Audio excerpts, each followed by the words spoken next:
No, gentlemen. Mr. Butler's been up north, I hear. Don't you agree with us, Mr. Butler? I think it's hard winning a war with words, gentlemen. What do you mean, sir? I mean, Mr. Hamilton, there's not a cannon factory in the whole South. What difference does that make, sir, to a gentleman? I'm afraid it's going to make a great deal of difference to a great many gentlemen, sir. Are you hinting, Mr. Butler, that the Yankees can lick us? No, I'm not hinting. I'm saying very plainly that the Yankees are better equipped than we. They've got factories, shipyards, coal mines, and a fleet to bottle up our harbors and starve us to death. All we've got is cotton and slaves and arrogance. That's treachery!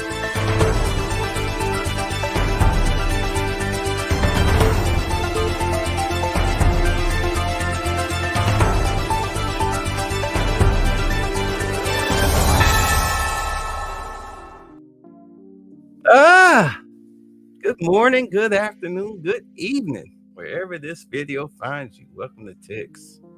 Yeah, I know my screen is blank because I got a video queued up here. See, this is by Brad Dyson. It's called "If I Were the Devil" by Paul Harvey, original 1965 broadcast. Now, before we even begin with that, what's going on, Red Pill? Need to talk? We do? All right. I won't be on here long then.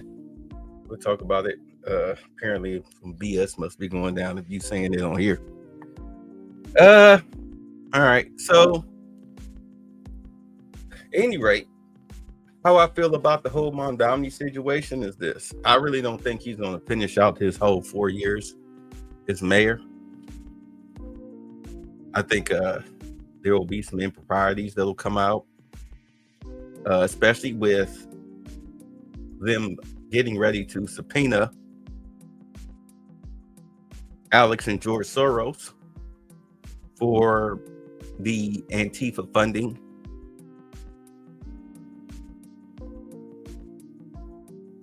As well as other terrorist acts. You said you have your Steve Coakley tinfoil hat on, okay? So we'll see what's going to happen with that. But in the meanwhile, I thought it would be best if we had some refreshers before we got into the Mondamni situation. So let's start with the Paul Harvey. If I were the devil, if I were the devil, if I were the prince of darkness, I'd want to engulf the whole world in darkness. And I'd have a third of its real estate and 4/5 of its population, but I wouldn't be happy until I had seized the ripest apple on the tree. So I'd set about, however necessary, to take over the United States. I'd subvert the churches first. I'd begin with a campaign of whispers. With the wisdom of a serpent, I would whisper to you as I whispered to Eve, do as you please. To the young, I would whisper that the Bible is a myth. I would convince them that man created God instead of the other way around. I would confide that what's bad is good and what's good is square. And the old I would teach to pray after me, Our Father, which art in Washington. And then I'd get organized. I'd educate authors in how to make lurid literature exciting so that anything else would appear dull and uninteresting. I'd threaten TV with dirtier movies and vice versa. I'd peddle narcotics to whom I could. I'd sell alcohol to ladies and gentlemen of distinction. I'd tranquilize the rest with pills. If I were the devil, I'd soon have families at war with themselves, churches at war with themselves, and nations at war with themselves, until each in its turn was consumed. And with promises of higher ratings, I'd have mesmerizing media fanning the flames. If I were the devil, I would encourage schools to refine young intellects, but neglect to discipline emotions. Just let those run wild. Until before you knew it, you'd have to have drug-sniffing dogs and metal detectors at every schoolhouse door. Within a decade, I'd have prisons overflowing. I'd have judges promoting pornography. Soon I could evict God from the courthouse, then from the schoolhouse, and then from the houses of Congress. And in his own churches, I would substitute psychology for religion and deify science. I would lure priests and pastors into misusing boys and girls and church money. If I were the devil, I'd make the symbol of Easter an egg and the symbol of Christmas a bottle. If I were the devil, I'd take from those who have and give to those who wanted until I had killed the incentive of the ambitious. And what'll you bet? I couldn't get whole states to promote gambling as the way to get rich. I would caution against extremes in hard work, in patriotism, in moral conduct. I would convince the young that marriage is old-fashioned, that swinging is more fun, that what you see on TV is the way to be. And thus I could undress you in public, and I could lure you into bed with diseases for which there is no cure. In other words, if I were the devil, I'd just keep right on doing what he's doing.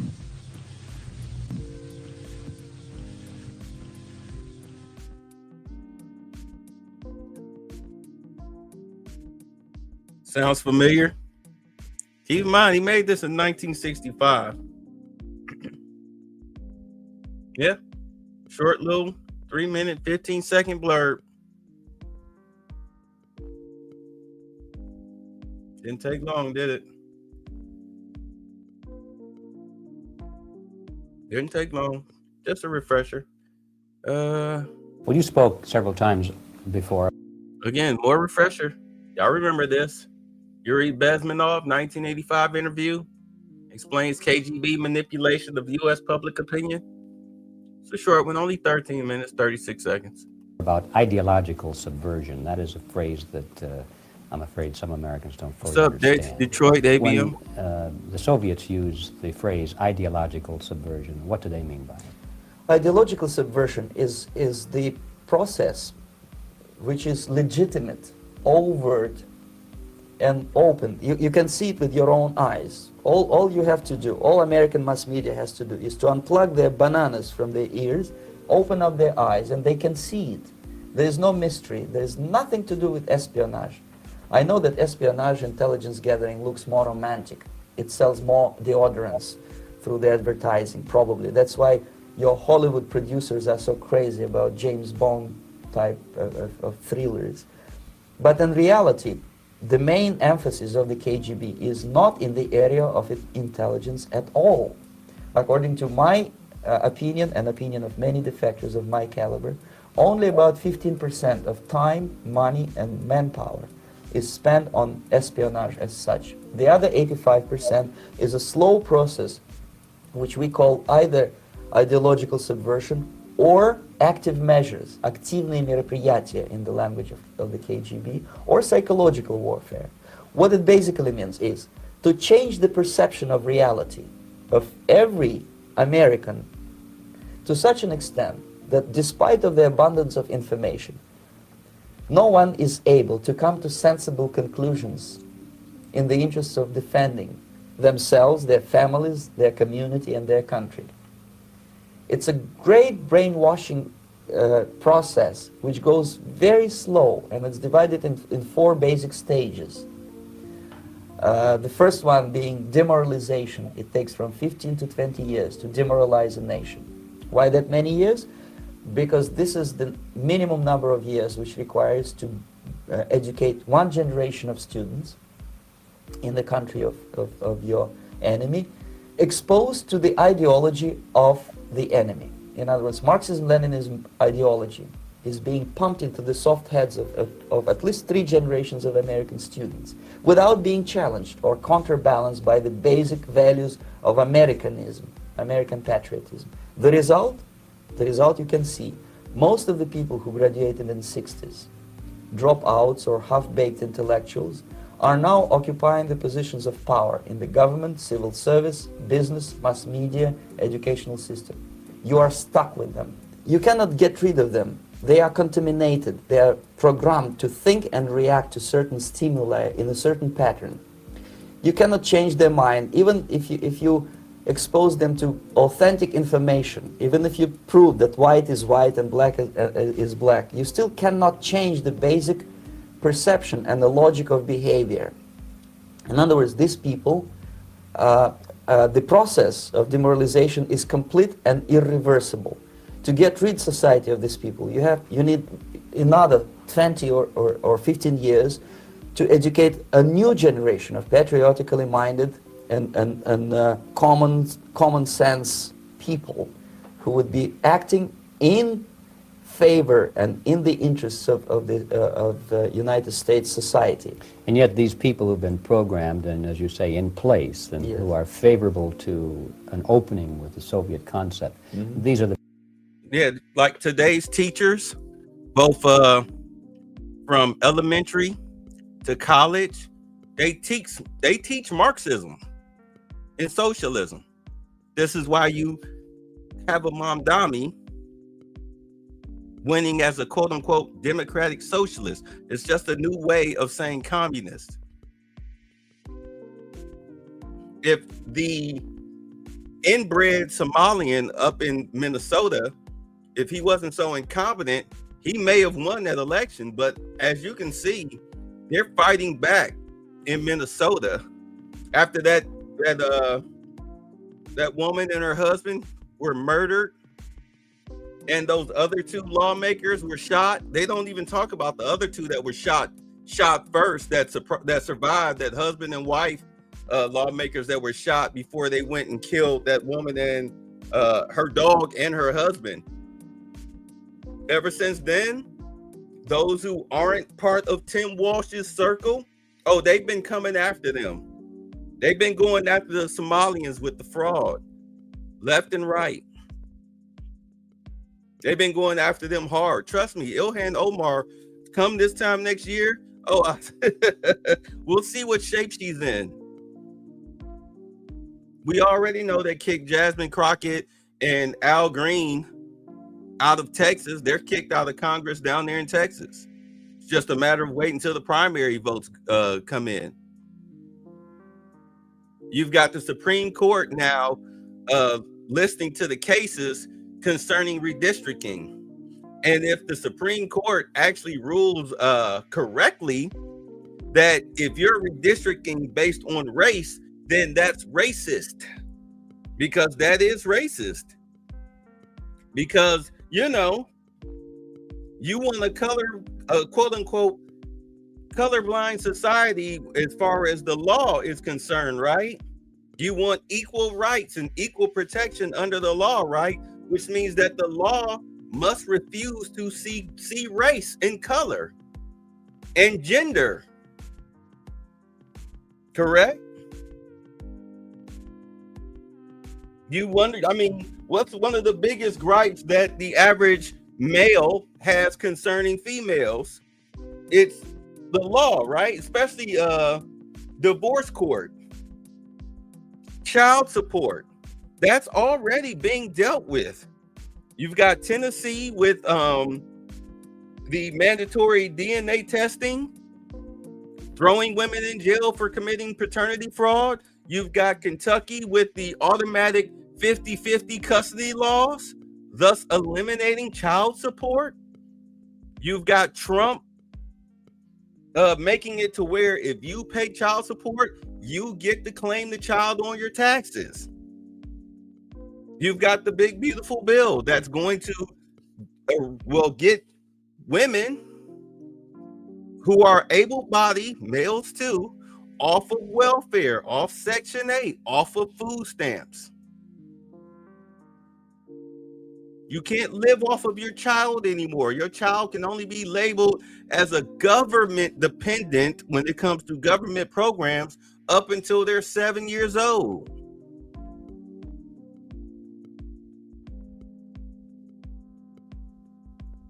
But you only get 2 years on the welfare, 2 years on the Section 8. They did away with affirmative action. You want a meritocracy? Well, you're getting one. You want a legally colorblind society? Well, you're getting one. And these things, in all honesty, are needed because you have to eradicate the things that make people weak.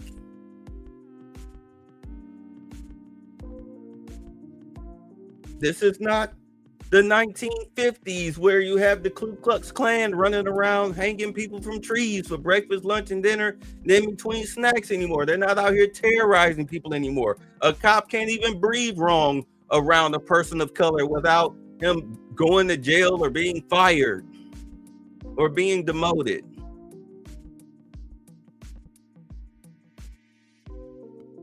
A white person can't even say the N-word without you destroying their lives. I mean, look at the Studstitute. That chick lost both jobs. Her creepy ass.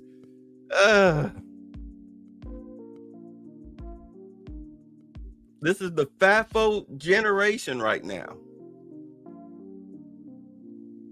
It's the FAFO generation. And with Trump doing away or dismantling the Department of Education and putting education into the hands of the state, aka the hands of the parents, for those who attend PTA meetings and school board meetings and everything, you can now have a say in your curriculum. You can now get rid of bad teachers who try to put your sons in dresses, rainbow flags, and trying to teach Marxism/communism. You can now oust these people.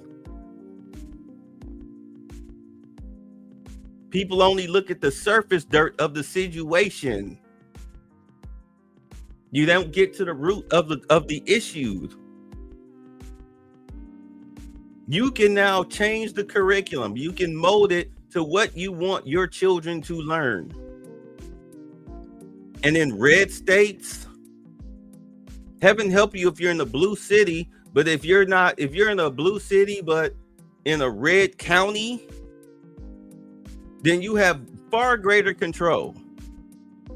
This is the whole reason that what happened down there in Louisiana, Shreveport, the white people, they were tired of their children being assaulted and not getting a proper education down there in that little blue city.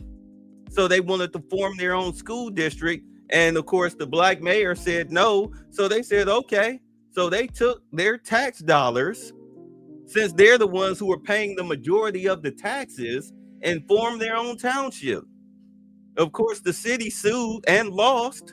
So those people, they have their own township and their own school systems. And now that the majority of the Shreveport tax base goes into that new township they formed. And I'm like, no, you so black, you pro-black. You hate white people. You don't want them around you, but you want their money. Please explain that to me. Well, you're not getting any of that. You FAFO. You FAFO. I did the Greg Adams. What is that guy's name? Andrew Schultz. I did the Greg Adams. Is it Andrew Schultz? I did the interview that they did. I put that in the page section of my Patreon. It was 2 hours. You'll probably see some of the clips because I did it on the StreamYard, so I could throw the clips up. But that was a very interesting debate, and it showed just the difference between black culture and white culture, especially between black men and white men. There's a huge difference between conservative white men and liberal black men. And you see, there's a huge disconnect. We are at a huge disadvantage, mainly because of mentality. That's why economically we're at the very bottom. This is why you get a Mamdani. This is why you get people seceding from a city.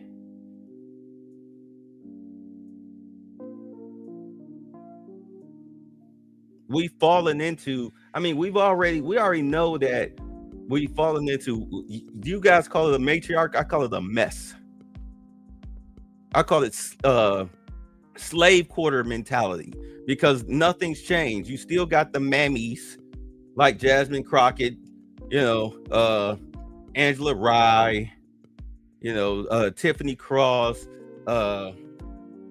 who's the other one? Amanda Seals. You still got the mammy complex running around black society, and black men just being coons and bucks. That's never. Okay, I won't say it'll never go away, but currently it's with us. It's been with us longer than what it should be, especially going into 2025. That's why I say nothing's changed but the date, time, and technology. Andrew Wilson, thank you. You say, hold on, let me get to your comments. Say yes, no, maybe. I don't know, but can you repeat the question? You're not the boss of now inbred. Yeah, they do look inbred. Now they stepping in as a House of Senates in Texas. Let's see, wasn't the Nazis called Democratic Socialists? Yes, they were. Now Supreme Court is coming after same-sex marriages. I heard about that, but I don't think they're going to touch it. Yeah, Andrew Wilson. Thank you, Andrew Wilson. Like I said, it's been with us for 200 years. Yeah, and it doesn't look like it's going to let go either. I mean, prime example, look at Cam Newton. Look at, let's take the Cam Newton type. All right. But Cam Newton especially, that is one corny dude. Here it is, 2025, and he dressed like an updated 70s pimp. With the weird hats with the feathers and the flowery clothes. I mean, he might as well have goldfish in his shoes. He's like a plantation buck. These dudes that have 6, 7 baby mamas and all that stuff, that's plantation buckery. Stephen A. Smith. Stephen A. Smith. Oh my God. I mean,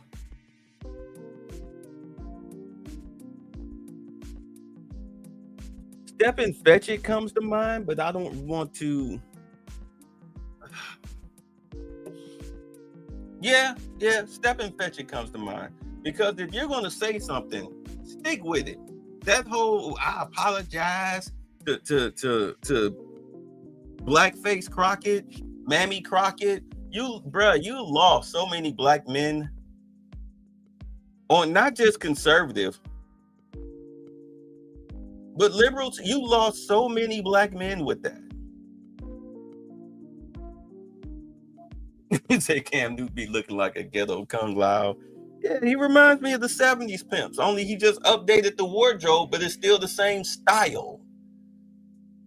It's still the same style. The whole aura. It's that of a 70s pimp. And as he was saying earlier this year, yeah, you got these kids, you can't. Let's just say, bottom line, he said he realized he can't afford to take care of them like he thought he could back when he had that NFL money. Yeah, because you're feeding 6, 7 households. If you'd had any common sense, you would have bought one big house like you probably live in and put all of them in there in order to save money. That way all your kids are together. And you just have to be like, look, if y'all can't get along, then don't be around each other. But this is where you're living. Or at least this is where my children are living. And I'm not paying shit in child support because the children live under the same roof as me. And if you call yourself trying to walk out, then I'll just sue you for full custody. I'm retired. I've got nannies and butlers and stuff. I can put them in all the schools. You can't. Isn't that what Ludacris did?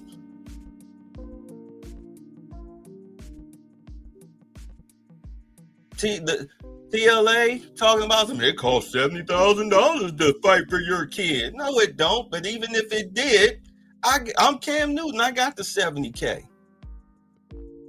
You blowing that in a month on bullshit. My kids live with me.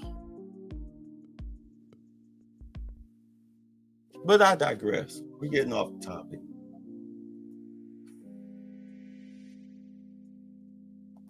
Very people who would be marked for extermination in this country? Most of them, yes. Simply because the psychological shock when they will see in future what the beautiful society of equality and social justice means in practice, obviously they will revolt. They will be very unhappy, frustrated people. And the Marxist-Leninist regime does not tolerate these people. They obviously they will join the links of dissenters, dissidents. Unlike in present United States, there will be no place for dissent in future Marxist-Leninist America. Here you can get popular like Daniel Ellsberg and filthy rich like Jane Fonda for being dissident, for criticizing your Pentagon. In future, these people will be simply squashed like cockroaches. Nobody is going to pay them nothing for their beautiful, noble ideas of equality.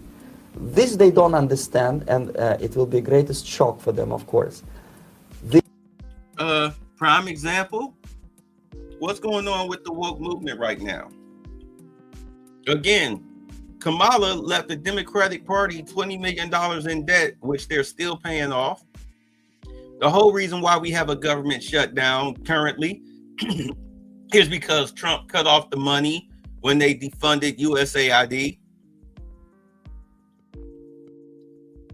They're kicking illegals off of welfare, which they call Medicare, but it's welfare. They're getting kicked off of that. No more funding for them. And the Democratic Party is going broke. Of course, y'all know I call them the Confederacy because that's who they are. They're going broke. They're going broke. You don't see any more trans stuff being forced down your throat anymore, do you? Do you? What happened to all of that? All that she, him, them, they. All the money now is going towards Antifa. The little paramilitary terrorist organization. In all honesty, I know the government moves slow, but when it does get to moving, it does move. What did Ronald Reagan say? The scariest words in the English language? From the government, and I'm here to help. Because you're going to get screwed over. But when you're talking about a government investigation, a federal investigation, they move slow. But eventually, when they come a knocking with their subpoenas and whatnot, and their search warrants and everything, they got you dead to rights, bro. They got you dead to rights. They win 98% of the cases. Why you think Puffy was, when he was found guilty, he was only found guilty for being a big ass trick. Instead of all of the sex trafficking and everything, he's like, oh God, my dude hugged the chair and started crying. He gonna do them 4 years and a quarter like it's nothing. You understand? He gonna be the most protected dude in prison. He gonna have a lot of dudes bent over a bunk, biting into a pillow. You know what I'm saying?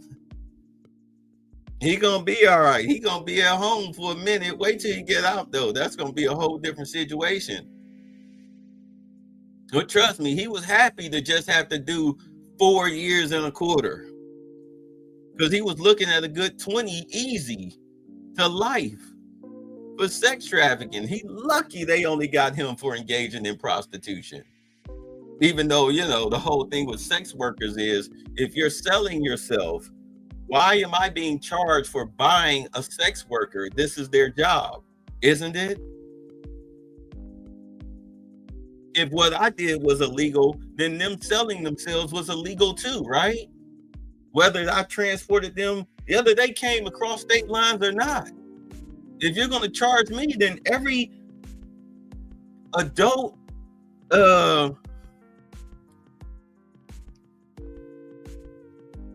company, try not to be vulgar, but every adult company from California to Florida, all their owners, they're committing crimes then. Girls are flying in every day from Nebraska, Ohio, Idaho, Texas, Montana, to disappoint their families. So why am I in trouble? But I digress. The demoralization process in the United States is basically completed already. For the last 25 years. Actually, it's overfulfilled, because demoralization now reaches such areas where previously not even Comrade Andropov and all his experts would even dream of such a tremendous success. Most of it is done by Americans to Americans, thanks to lack of moral standards. I think Kamala is paying off that debt through that book tour. What's up, No News? I think she paying off all that debt. I think they put that on her. That's why you see her doing all these interviews and book tours. They making her pay that off. You see, Karine Jean-Pierre, former White House press secretary, she was trying to hustle her book, but then she wound up getting exposed as being a dummy. Once they exposed her for being a dummy, all of a sudden, all her press tours stopped. All her little book tours stopped. They made her out to be a liar and a dummy, because that's what she is, a liar and a dummy. So she's done. Kamala Harris is getting booed and challenged at her press conference. She's flipping out. You say Trump got Diddy. I think Diddy might do maybe about 2 years, maybe 2.5 before Trump go ahead and give him a pardon. But we'll see. Let me get back to this. I'm sorry. Mentioned before, exposure to true information does not matter anymore. A person who was demoralized is unable to assess true information. The facts tell nothing to him. Even if I shower him with information, with authentic proof, with documents, with pictures, even if I take him by force to the Soviet Union and show him concentration camp, he will refuse to believe it until he is going to receive a kick in his fat bottom. When a military boot crashes then he will understand, but not before that. That's the tragic of the situation of demoralization. So basically America is stuck with demoralization, and unless, even if you start right now, here, this minute, you start educating new generation of Americans, it will still take you 15 to 20 years to turn the tide of ideological perception of reality back to normalcy and patriotism. The next stage is destabilization. This time, subverter does not care about your ideas and the patterns of your consumption. Whether you eat junk food and get fat and flabby, it doesn't matter anymore. This time, and it takes only from 2 to 5 years to destabilize a nation. What matters is essentials: economy, foreign relations, defense systems. And you can... I'll pause it right there. Economy, where you see what Trump is doing, because I mean, we were $36 trillion in debt, not because of him, but because of Biden, the Biden administration. So far, we've made 18 trillion and counting back. Trump was saying, and y'all heard him, about this time next year, they're projected to have at least 26 trillion, but I think it'll be more than that, because those factories, they're starting to bring in those foreign investors. Those factories are starting to pour in. Because remember, in order to open up a factory here or fast track your way into citizenship, if you're rich, you have to pay $5 million. It's a $5 million, what they call the Trump golden ticket, the Trump gold card, golden ticket, $5 million buy-in. Of course, you get vetted. If you're a corporation, you get tax breaks. The tax break is so you can build the factory, all right, have your own energy grid. Whatever over energy you have, you outsource it to the general public. Therefore, it brings down the energy costs in that neighborhood, wherever the tentacles reach out to. You're not taxing that neighborhood. Their prices do not go up. And you're employing American citizens to work in these factories. Now, of course, unfortunately, the trick bag is that you're also going to be competing with AI, but there will be enough jobs to go around, as I was saying, not just in the factory, not just in the office work, but also in the trucking industry, the delivery industry. You know, Amazon, UPS, and FedEx, they're looking at an explosion, even though they've laid off thousands of people this year. Like tens of thousands of people are getting laid off because there are no jobs right now. A lot of jobs are shutting down grocery stores, warehouses, etc., because people don't have the money. The economy right now is in the toilet. But once those factories are built and the jobs start pouring in, because you don't get $18 trillion and only think that 4 or 5 factories are coming. You know what I'm saying? No. You're looking at a flood of them from all over the world. I was hoping that at least maybe a couple of hundred would be ready to go by now, but I guess not, because you got to do land surveying and all of that stuff. But they're coming. They're being built. Just takes time. It's not, a microwave magic school bus situation. You say next election 2028 isn't going to work anymore. Those industries, yeah. So you've got that. You've got the world stage where you have Trump. He's ended what so far 8 conflicts. One more to go. This Ukraine and Russia situation. That's really the biggest one. Nobody's worried about the drug dealers, the cartels or whatnot. They don't have nuclear weapons, and they're not going to get nuclear weapons. The U.S. intelligence is way too strong for them to even try to call themselves sneaking to get one.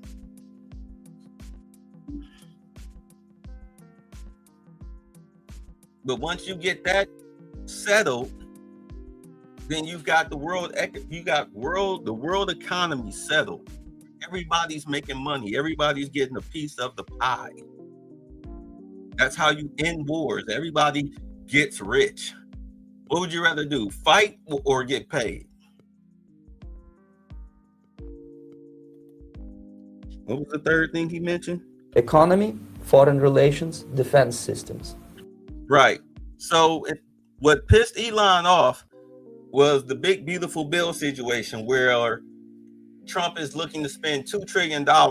Is going to be added to the budget as it stood before the economy starts pouring money in. $2 trillion was going to the Department of Defense. Remember, he was talking about putting a golden dome here like Israel have. We should have that, as well as other defense situations. Rebuilding our ships and planes, updating all of that, updating the FAA towers and whatnot. You have to update everything. This stuff has been in use since the 70s, 80s, if not 90s. It's 2025. Throw this stuff away. Sell it. Sell it to Ukraine. You get buy 10 warships, 10 airplanes, 10 fighter jets, you get 5 free. Here, take this, get this crap off our hands. That's why he made the deal with the EU. You guys need to, across the board, spend 5% of your GDP on protection. Stop looking to us. Because we're not going to just give you stuff anymore. We're going to sell it to you. No more free shit. Okay? You got to, hey, hit the Cash App. Hit the Cash App. Hit the Cash App. I take PayPal. We take Zelle and Venmo. What y'all want to do? Cash or money order? Yeah, just send it to Scott Bessent. Send it to Scott Bessent. And we'll ship it to you. It'll be there within a month. What, 4 to 6 weeks delivery.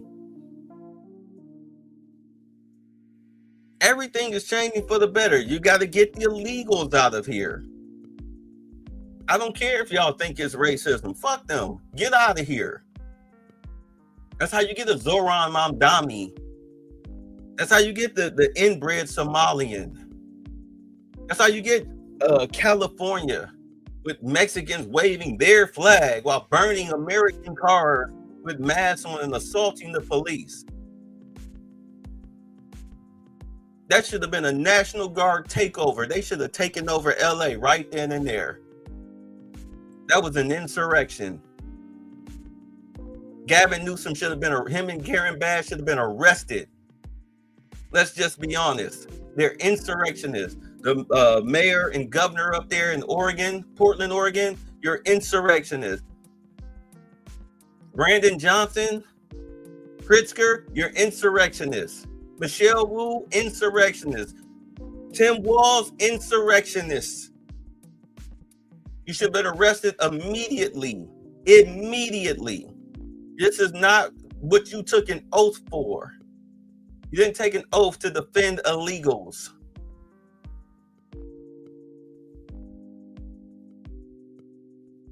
But the best way to get them out of office, in all honesty, is just to run a forensic audit. Just send a team of IRS agents into each state. Start with the state. Start with the state. And we find just one penny out of place that may have went into your pocket.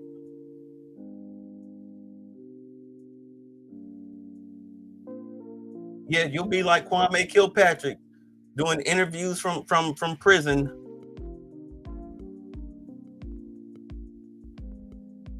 You'll be sitting up here sounding like Letitia James. Baseless accusations. Is this not your signatures? Are these not your signatures? Yes. Baseless, huh? Tell it to the judge. Tell it to the judge. Any judge not holding up the U.S. Constitution should be disbarred all the way up to the Supreme Court. It's not about your feelings. But the truth of the matter is, it's all about subversion. That's exactly what we've been looking at. They're trying to destroy the country from within. This is exactly what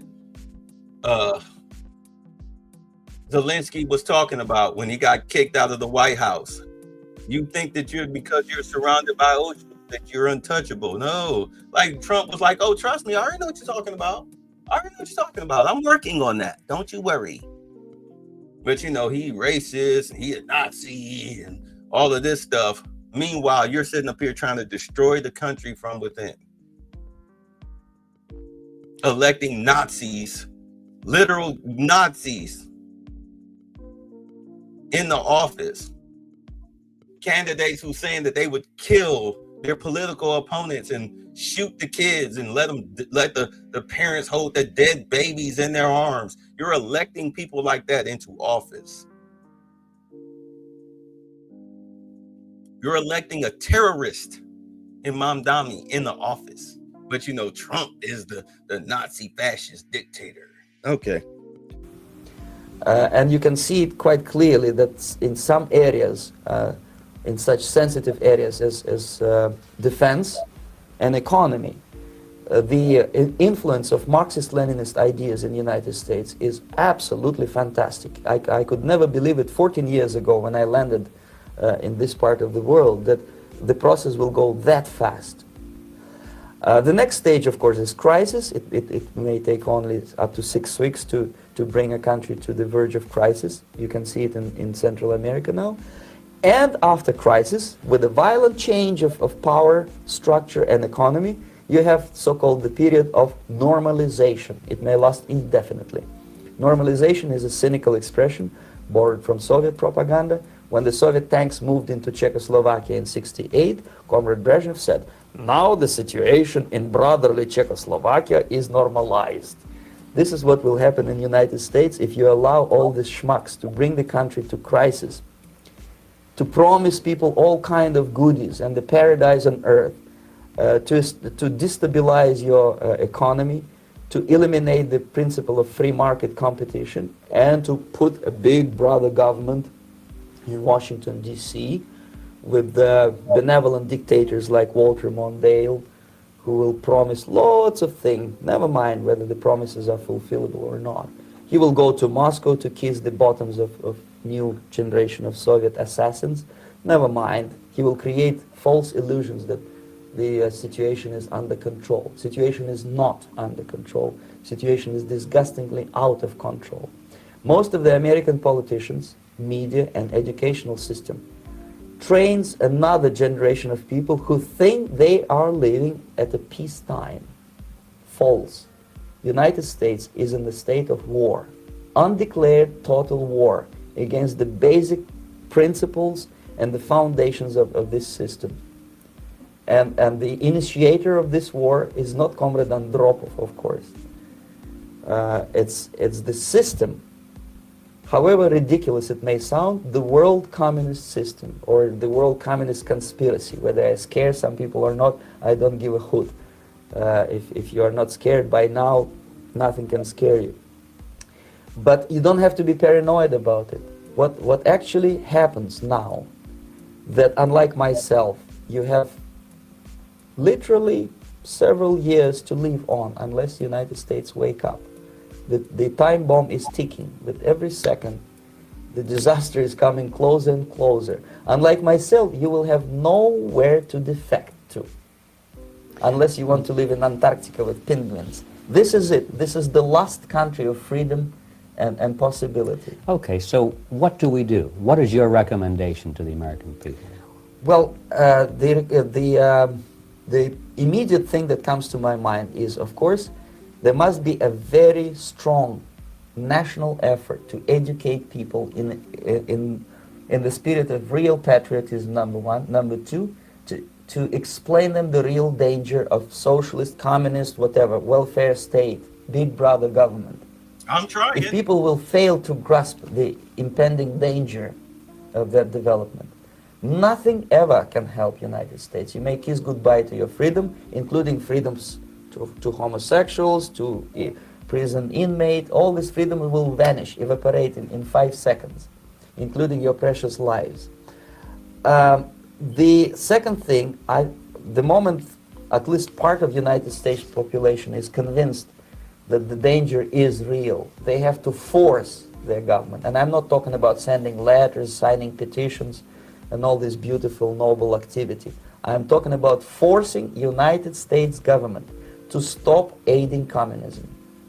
Because there is no other problem more burning and urgent than to stop the Soviet military-industrial complex from destroying whatever is left of the free world. And it is very easy to do. No credits, no technology, no money, no political or diplomatic recognition, and of course no such idiocy as grain deals to USSR. The Soviet people, 270 millions of Soviets, will be eternally thankful to you if you stop aiding a bunch of murderers who sit now in Kremlin and whom President Reagan respectfully calls government. They do not govern anything, least of all such complexity as the Soviet economy. So two very simple, maybe too simplistic answers or solutions, but nevertheless, they are the only solutions. Educate yourself, understand what's going on around you. You are not living at the time of peace. You are in a state of war, and you have precious little time to save yourself. You don't have much time, especially if you are talking about young generation. There's not much time left for convulsions to the beautiful disco music. Very soon it will go, just overnight. If we are talking about capitalists or wealthy businessmen, I think they are selling the rope on which they will hang very soon. If they don't stop, if they cannot curb their unsettled desire for profit, and if they keep on trading with the monster of the Soviet communism, they are going to hang very soon. And they will pray to be killed, but unfortunately they will be sent to Alaska probably to manage industry of slaves. It's simplistic. I know it sounds unpleasant. I know Americans don't like to listen to things which are unpleasant. But I have defected not to tell you the stories about such idiocy as microfilm, James Bond type espionage. This is garbage. You don't need any espionage anymore. I have come to talk about survival. It's a question of survival of this system. You may ask me, what is it in for me? Survival, obviously, because as I said, I am now in your boat. If we sing together, we'll sing beautifully together. There is no other place on this planet to defect to. Yeah. I mean, where are you going to go? If the United States fall, where are you going to go? Like, seriously, How many of you literally have an operational passport in the capital to sustain yourself in a foreign country if America falls? Or you decide you want to get the hell up out of here?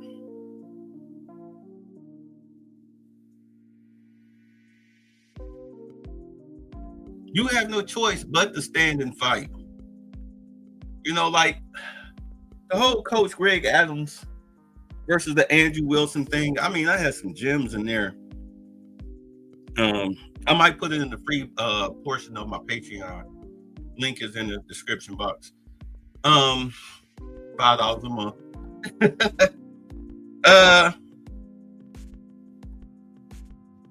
He said something concerning Andrew Wilson. Talking about some Andrew Wilson was talking about a snapshot of you got this snapshot of American society 1950s. Like, hold on, bro. Let me explain something to you. What MAGA, when it first came out, Make America Great Again, and we as Black people, of course, asked, well, when was America great? America was at its greatest after World War II, from 1940 to 1965.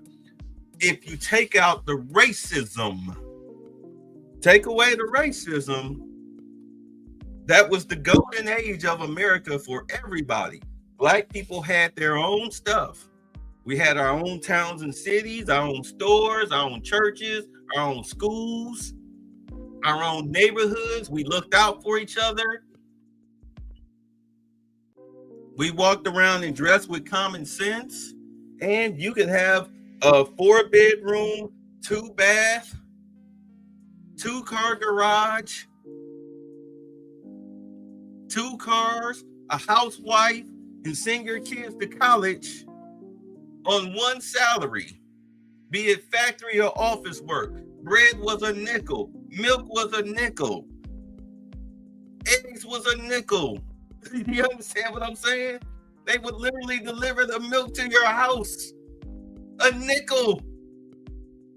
A nickel. All you had to do was put the empties outside. It was like newspaper. It was UPS before UPS. A nickel. But no chicks out here twerking their asses on the internet. People were well behaved for the most part, because there was consequences for your actions. You take away the racism, tell me where between 1940 to 1965 where America was terrible at. I'll wait.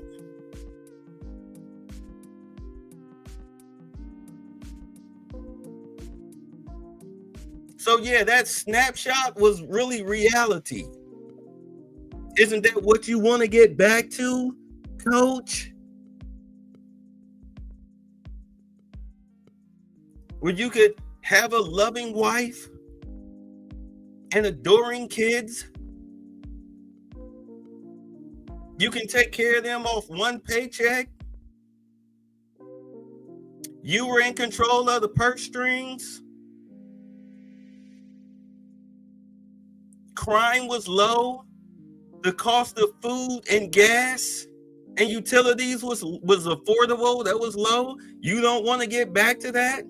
You don't want to have grandkids come over? You don't want to be able to leave your children and grandchildren a legacy, at least the house, if not the business and the house? You don't want to get back to that? Then what do you want to get back to? Seriously, ask yourself this. Because I know y'all watch that. Let me ask y'all a real serious fucking question here. Because we're all guys over the age of 40, right? Right? We're men, right? We're not kids anymore, right? We're grown-ass men, right? You get older every freaking second of the day. Ask yourself this. If let's say you live to be in your 70s and you have dementia, or you're just real frail and old, you think living by yourself in a 2-bedroom garden apartment or something like that, you ain't gonna be able to sustain a house. You're old and frail. How many old people do you know still trying to live in a 3-4 bedroom house with stairs, with bad knees and bad backs and arthritis and, need help going to the bathroom and stuff? You really think you're going to be able to sustain that by yourself? Let's say you're in a 2-bedroom garden apartment. You think you're going to be able to sustain yourself by yourself? You can barely walk. We've seen people, you've seen black people out here over the age of 50 that can't walk. They homeless. They out here begging. They have nowhere to turn to. You know why? Because they don't have a family. You do understand that if you don't have a family or somebody to look after you over the age of 50, that's going to be you in probably 20 years. That never dawned on y'all? That never thought of all this? I'm not saying just get out here and just, stick it in all willy-nilly and simp out and everything, but I'm just saying, without a family, that's you. No, it ain't. Yes, it is. You'll be the one that's found dead. Not procreate with a woman. You'll be the one found dead in your apartment, been dead for a week.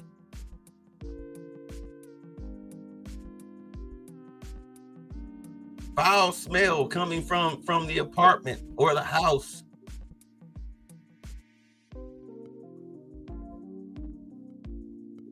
You done fell and couldn't get back up.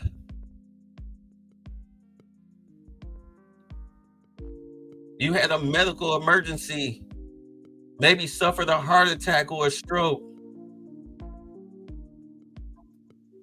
Without family and heading to extinction. Right. You're literally just resigning yourself to literally dying alone, a tragic death, with nobody around you.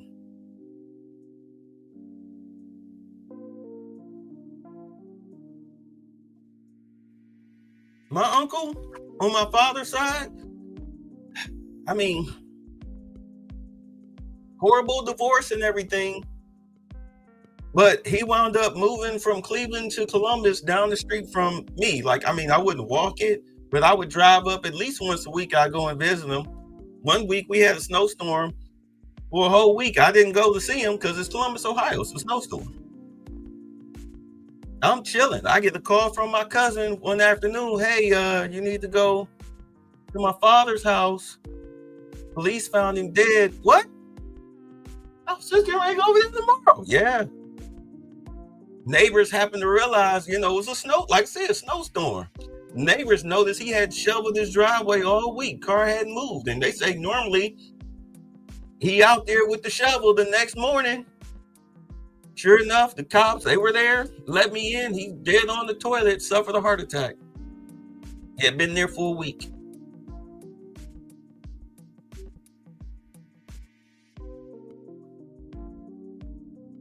So your uncle in Orlando, right? No family members. When you're elderly, you don't need to be living alone. But this is what Black manosphere that's not preaching, that's anti-Kevin Samuels rhetoric. That's what it's pushing you towards. You don't have to date a sister. Ain't nobody trying to make y'all do none of that. But fine, and I've been saying this ever since 2007 when I first started the Bitter Truth Show channel. Yo, man, a woman is a woman. I had dated across the color spectrum by then, even though I was in the conscious community. A woman is a woman. I'm not resigning myself to just, I'm not going to put myself in a box, especially amongst a group of people who hate my fucking guts simply because I am a Black man. Hell no. There's nothing wrong with broadening your horizons. Just don't be on here saying, oh, yeah. Don't be Cynthia G. Okay? Don't be crystalline kerosene. Don't be doing that. Matter of fact, keep your relationship off the internet. What is you bragging for? That's a sure way to lose it. Crystalline Kerosene's husband put up with her till the kids was, what? The youngest was 16, so he could only have to pay 2 years of child support, and then he was out the door. And I predicted that 10 years ago. I predicted that 10 years ago. I said, watch. I was like, you notice he don't be on cam or nothing like that. You're a housewife. You've got 3-4 kids to take care of, and you spending like hours, 6 hours on the internet talking about your lily white lifestyle. Don't you have a family to take care of? 8, 9, 10 o'clock at night, and you on the internet. Meanwhile, your husband laying up in the bed with a dry dick.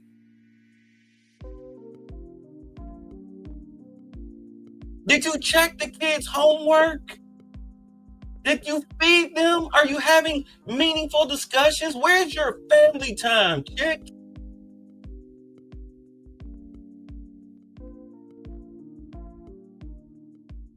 Yeah, don't do that. Don't do that. You're destroying your family unit. Keep your relationship off the internet.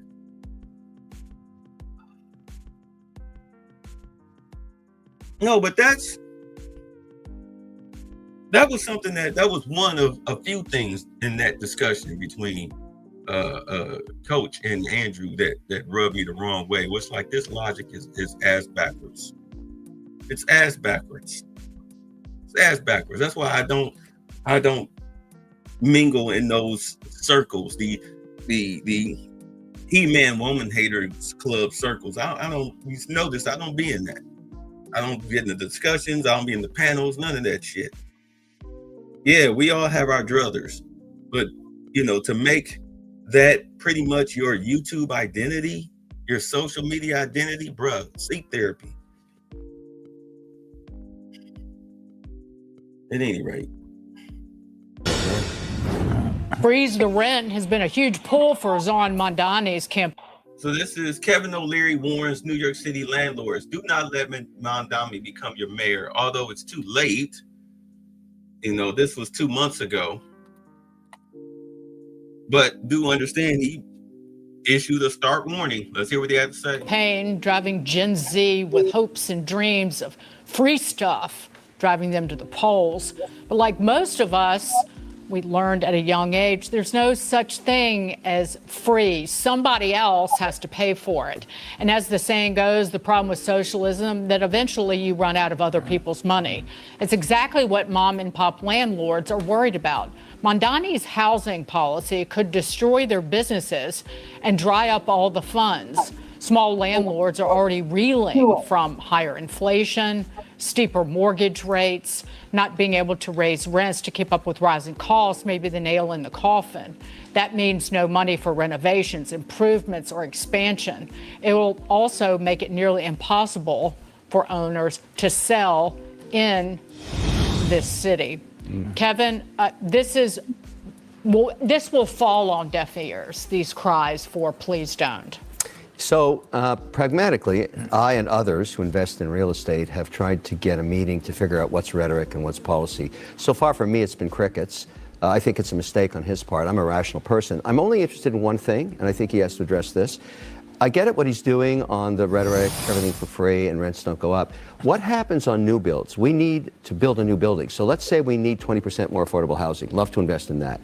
So we go to the debt and we go to the equity markets to do that. So my simple question to him is, look, I understand what you're trying to do, and you got to get elected, but tell me how you're going to do this. I got to put $50 million into a building to build it, just to get it going.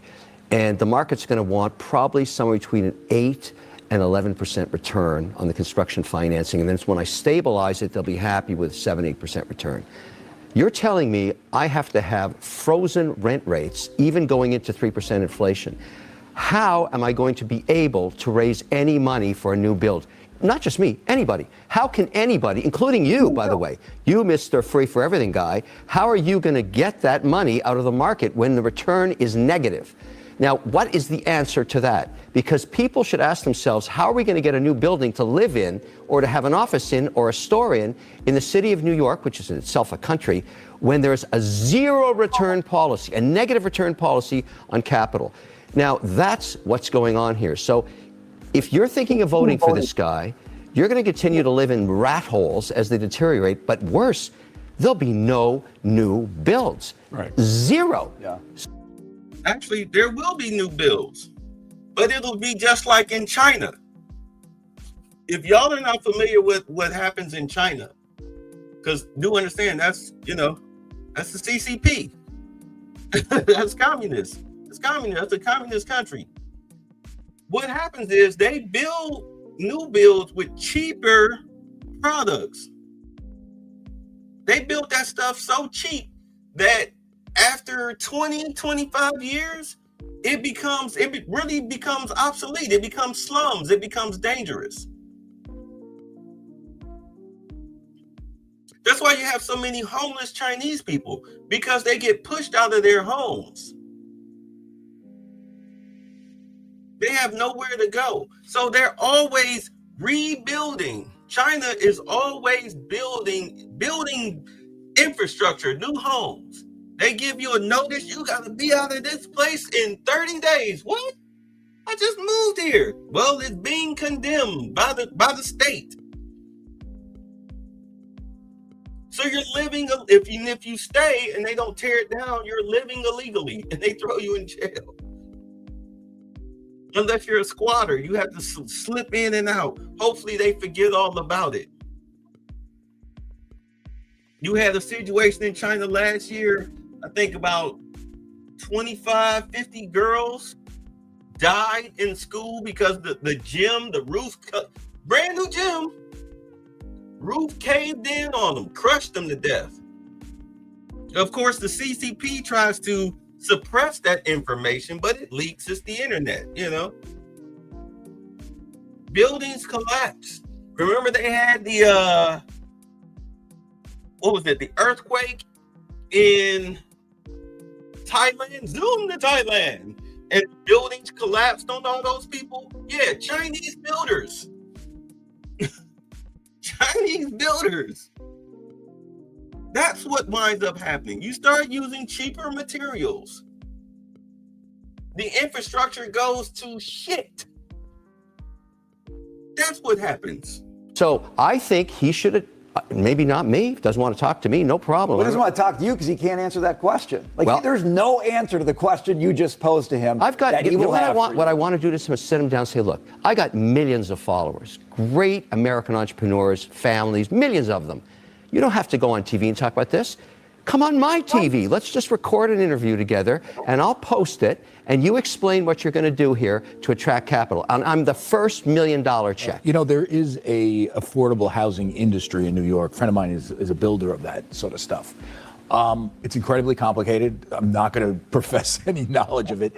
There is a way to get a vig out of it, to get some money out of it. And it's incredibly tedious. It's tedious.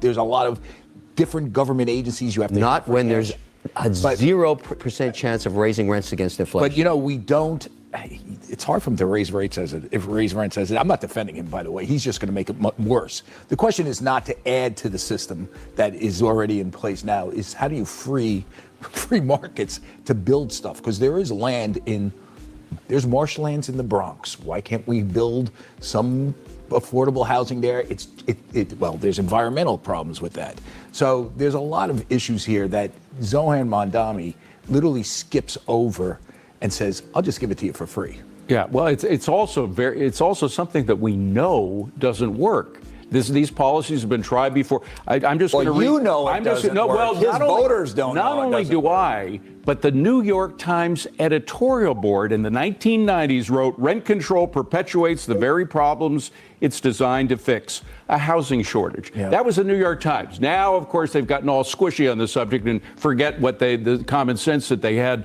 back in the 1990s. But the point is, we have a rental vacancy rate of 1.4%. That means there's very few rental properties available right now. We have to incentivize people like Kevin and people like the folks you know to build more rental properties, and they're just not going to do it. If there's any, even with the current regulations on rent stabilization, we're going to have problems. But so there has to be more incentivization, not perverse incentives that he wants to add on top of this big cake of regulations. The strategy of these leftists is to fail up. So he comes in and he's mayor of New York City. He puts these policies in place, and it takes a period of years for them to really show themselves. And by the time that's happening, he's already moved on to run for governor. And somebody else comes into New York City and has to try to figure out how to make sense of this. He doesn't have answers to your questions. He doesn't look at a 135-pound bar on a bench press and understand the implications of that. There's no way he understands what you're talking about. So he just doesn't answer. And I know, I agree, we understand what rent control does. But I am telling you, the people in the city who love him do not get it. And by the way, they do not get it, and they think he's just going to figure it out. Those are their words. He'll figure it out. Well, remember, rent control, it's rent stabilization. Rent control is a portion of it. Is a state law. Okay, it's approved. How's it working out? Not very well. And I want to hear something really interesting. So Andrew Cuomo, who I personally really like, went after Mondami on living in a rent-stabilized apartment. We should point out that 50% of all apartments, almost every apartment in New York, is some sort of stabilization, except for the very high end, right? And obviously it doesn't affect housing ownership. So he goes after him on rent stabilization, saying, "Oh, you make $150,000 a year as a congressman or what, assemblyman, and your wife is rich, and you shouldn't be able to live in a place for $2,500 a month." What Cuomo left out is that he took away some of the caps on rent stabilization that would have forced Mondami to pay what's known as a market rate on that apartment, because Andrew Cuomo took away the cap. That market rate's probably $7,500. Would that be wrong to say that if you are over a certain tax bracket, if you make over, let's say, $500,000 a year, or your value is over $500K, you should not collect a salary if you work in public office, or at least a reduced salary. Let's say $30K. You get at least $30K with a food stamp card. But yeah, you work in public office, public sector. You work in public office. You're a public official, and your net worth, if you have over $500K in savings, or your net worth, your pay should be $30K. $30K and a food stamp card for $1,000 a month. There you go. Because clearly you're not doing this for the money. You're doing it to serve the people, right? By the way, I still don't understand how a poor person, and this is what I'm going to ask Andrew this. How does a poor person, because he mentioned a single mother, poor single mother, she should be in that apartment. How does she afford $2,500 a month rent? It's still too high. She can't. She's got to move in with family. Yeah, that's the whole thing. They're trying to accommodate everybody to live in the most expensive city to live in. And it's impossible, particularly as we're going to see people like Kevin and other entrepreneurs move out of the city. But wait till everybody all leaves, these new then regulations. she can afford that apartment, because people are going to leave. All the tax money is going away. It's really a plea to New Yorkers. Let me invest in you. Let investors like me invest in you. Do not let this guy become your mayor until he explains what's rhetoric and what's policy. I believe in rhetoric. I think politicians should say anything they want during a campaign if they think they can win. But what's the real policy? And he won't meet with any of us. None of us. He did meet with some business leaders. I will say this. He's not that much different than the rank and file Democrats in this city and state, just so you know. not that much Look, different. And Charlie, that's it the doesn't have scary to be me. Just meet with anybody, and then that No, person but come I'm just out and telling tell you, us what he's as doing. you as a businessman, if you're thinking of putting money here, say Mondami I loses. want to. Say Mondami loses and Cuomo gets in there, or Eric Adams, or maybe Curtis. Take Curtis out because he'll be much more free market. If you have a Democrat, a conventional Democrat in that seat, he's never going to govern that much different than Mondami. He's literally the tip of the spear of something Okay, but much would he bigger. give me a permit? Would he let me at least raise rents to inflation? No. Maybe. Well, that's a real Would they? gift. Would they? Remember, he also hates cops. He hates cops. The hatred was just spewing out of his Twitter posts of a couple of years ago. Now he claims that he's fine with them, but after a cop was killed the other week. Yeah. But this guy hates police, and he still wants to de-police our He's a city. He very- wants to get rid of jails, the whole shebang. He's a very bad guy to be in office. We all know that. I'm just telling you, in this state, knowing what I know about state politics, he's really not he's really part After of the having norm. said all this stuff about him, let's invite him to the panel here. I've tried. He never calls. He doesn't return calls. You can use my name. Trust me on this. That is. In fact, let's see here. I have this. The Momdami lies. I want to say it very clearly. I will not defund the police. Lie. I am in favor of defunding the police. I want to speak to the memory of my aunt who stopped taking the subway after September 11th because she did not feel safe in her hijab. Oh, wait, another lie. I was speaking about Zerafui, my father's cousin. No Doesn't wear a hijab. hijab. I don't really have opinions about the future of Hamas and Israel beyond the question of justice and safety. Maybe he's telling the truth on this one. Oh, wait, nope, lie. The struggle for Palestinian liberation was at the core of my politics and continues to be. I am not, and nor have I ever called for the legalization of prostitution. You guessed it, lie. You support decriminalizing prostitution? Yes. My fundamental belief that sex work is work. I would be happy to work with the president and the administration. Lie. We need to be doing here in our city is to end the chapter of collaboration between City Hall and the federal government. I don't believe that the role of the mayor is to police speech. Lying again.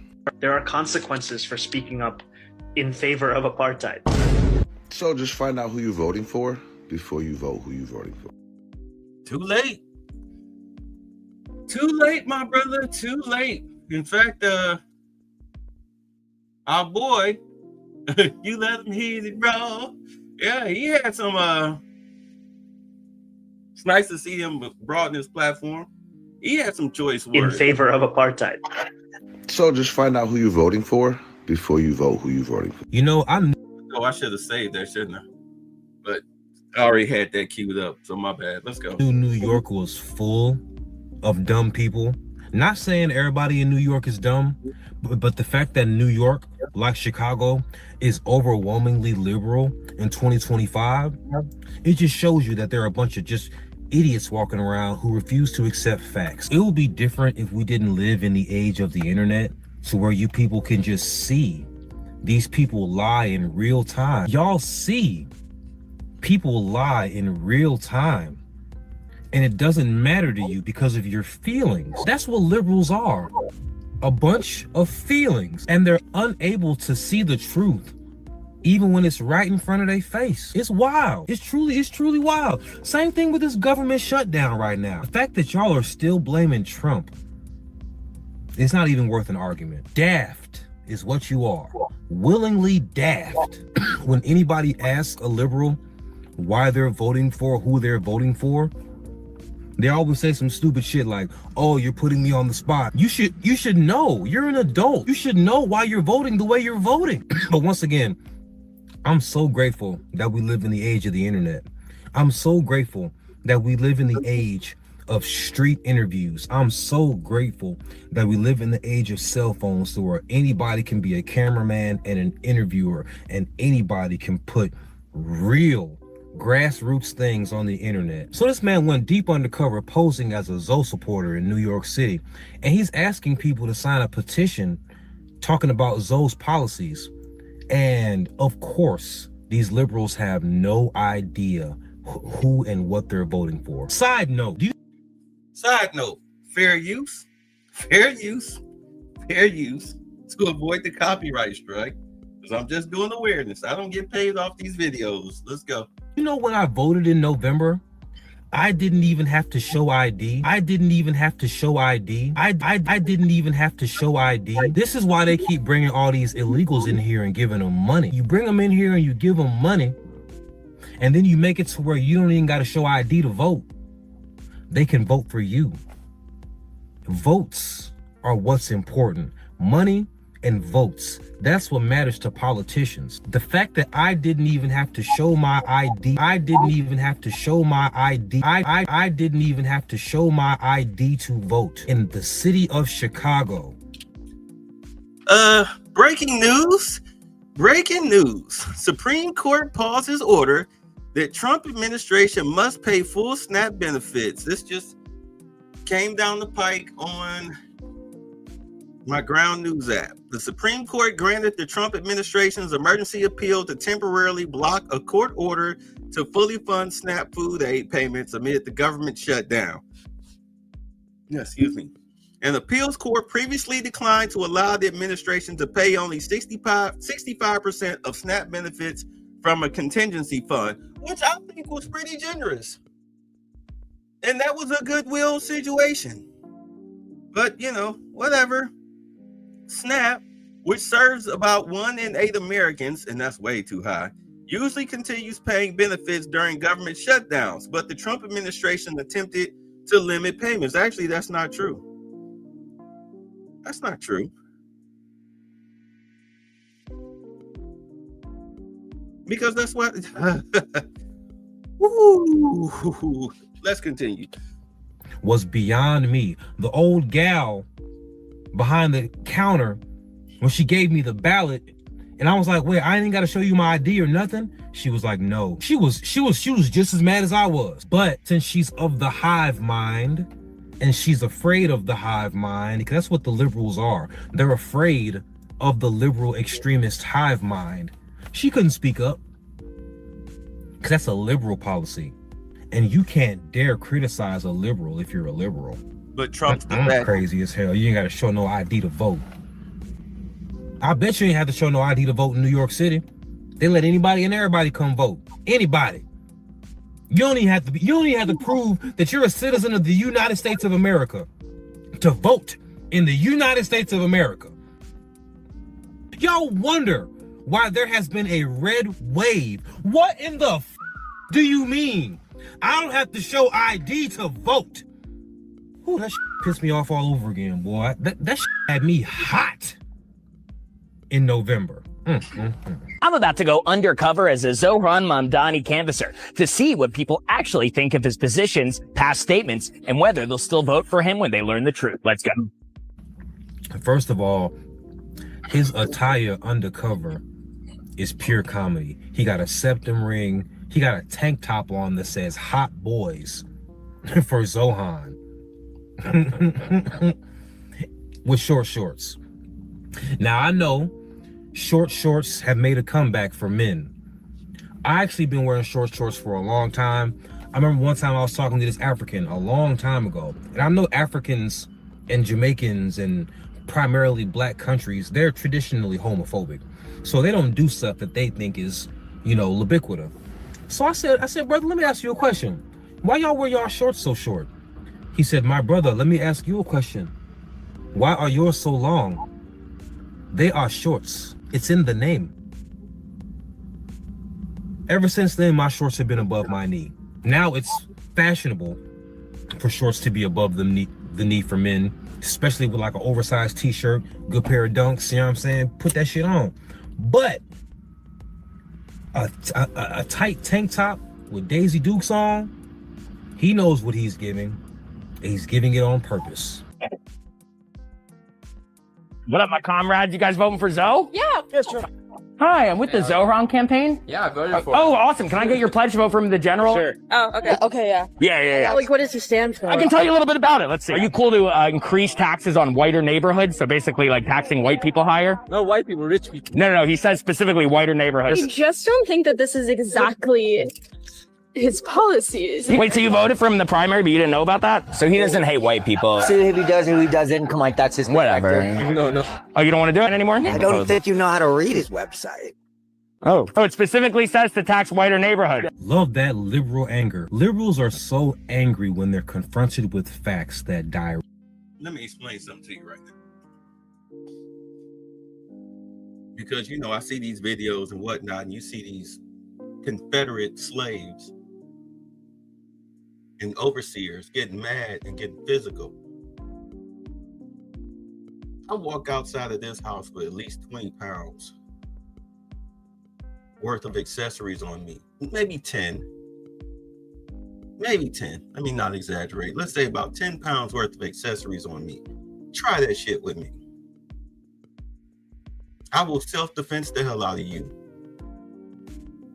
Because somebody's always filming. There's always a camera. I mean, we live in an Orwellian society. Go ahead, snatch something from me. Try to destroy my sign. Try to snatch a hat off my head. Try to dump some water on me. Try to get up in my face.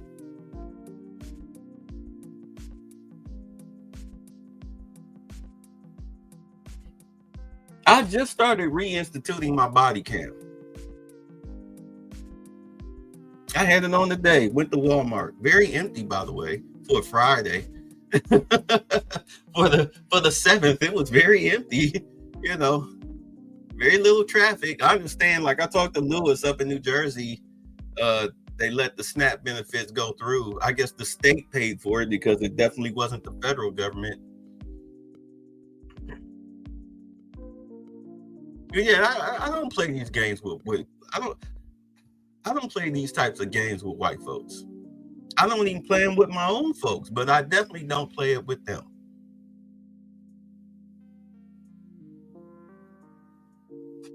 Directly refute their opinions. You know, I figured out last night why liberals are so angry. They don't have good sex. Hear me out. If you're a libiquita man, you do butt stuff, so you got a sore butt. Or if you're a straight liberal man, you probably let them peg you. So that's why you're so butt hurt all day, because your butt literally hurts. That's why you act butt hurt, because your butt hurts. You feel me? Can you imagine how weird it must be for a man to walk around and your booty hurts? Your anus is sore? That's tough. Those are the toughest tacos around. So then that directly translates to your women. You can't give it to them really good if you constantly have a sore butt. That's why liberals are so miserable, because their sex lives are terrible. And that's why they be so openly poly. You ever notice how people who are poly, like openly poly, you know, they all have a look to them. Now, I'm not talking about people who like to get freaky from time to time, or hell, even people who are polyamorous but don't project their sexuality like it's for everybody to see. You know what I'm saying? I'm talking about the people who are just outward. It's part of their personality, poly. Don't they all have a look? They all look like they're all unhappy with their own personal physical appearance. Hence all the attachments. So many piercings in their face, and they dye their hair all types of crazy color. They modify their bodies like they're upgrading machinery. It's because they don't like themselves. Defund the police. Okay. You're fine, like no more police. You cool with that? I'm chill. Okay, cool. All right. Wait. No, I'm sorry. No, I like the police. Oh, you do? Yeah. I hope he doesn't defund you. One of his policies is to create safe spaces for people to do crack in public. Are you cool with that, or? I don't know. I'm not sure. He's gonna do that. Right. No. What that means? That's supposed to be a benefit. Well, you do crack? Globalize the Intifada. You're cool with that? Mm-hmm, yeah. Awesome. It basically means to like attack Jews worldwide, but like. No. Is that really what it does? Like, he won't condemn it. Wow. Sorry, are you for? I'm for him. You sure you don't want to freak a few? No, I'm good. You're cool with replacing police officers in domestic violence cases with social workers? Like a therapist would kind of come, like talk about it instead of like do anything? Nah, not really. Are you a hot boy for Zohran? Wait. There was a scuffle. It was a bunch of girls fighting. And of course, the police were trying to calm it down. And there was some guy, you know, of course, filming. He was like, call a social worker quick. Somebody call a social worker. Get the social workers. Oh, hilarious. Yeah, replace cops with social workers, transit ambassadors on some 911 calls, Mondami. Like a therapist. Therapists would kind of come, like, talk about it instead of, like, do anything. Nah, not really. Are you a hot boy for Zohran? You're a hot boy. Are you cool with taxing companies so high that they're forced to leave the city and take hundreds of thousands of jobs with them? Okay. That part, no. Have a nice day. Do you agree to abolish all private property? Well, no. Oh, and he wants to empty the jails of most criminals. Violence is an artificial construction. I mean, Do it. You can take back your signature.